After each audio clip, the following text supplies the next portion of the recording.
jiena Rosie għattart, kont naħdem cleaner Mon Carmel u issa naħdem il-Hilton inni l-Batnin. Qabel kont housekeeping u issa laundry. Isħabi ta' xogħol iħobbuni ħafna u jien irrispettom.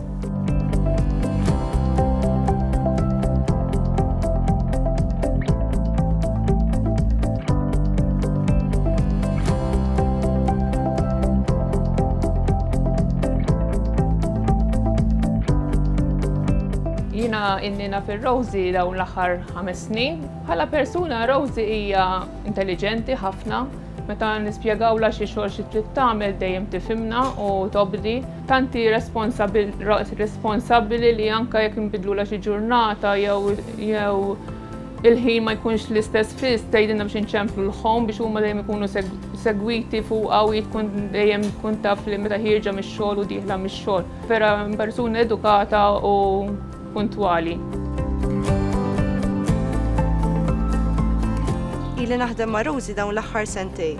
Rosie hija persuna ferriħija ħafna. Għandha ħafna talenti u tużaħħom bl-abiltajiet li għandha. Għalija x-xogħol huwa importanti ħafna u jtija l-identità tagħha. Hija tkun dejjem puntwali meta ngħidu li titqum kmieni, tilħaq tlessi l-affarijiet minn qabel u tkun determinata biex tmur għax-xogħol. Qabel kont immur iċ-ċentru ta' Alvarita u issa qed immur tal-Kottoniera. Kont immur l-iskola qabel l-ewwel kont primarja. U mill-primarja kont il-Wardija, mill-Wardija mort l-MCAT fejn għamilt il-programm tal-Pathway.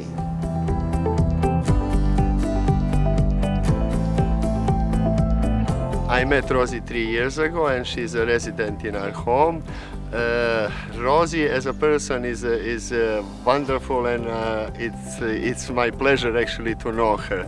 She's a great friend, she's a very dedicated person to her work as well to the other fellow residents. She's a very responsible person as well and it's always fun to be around Rosie. Jiena nagħmel il-klabs tal-Kartolini fejn il-flus jinġabru għall-Island Sanctuary, inħobb ħafna l-annimali, nagħmel klabs oħra u naf nikteb u naqra.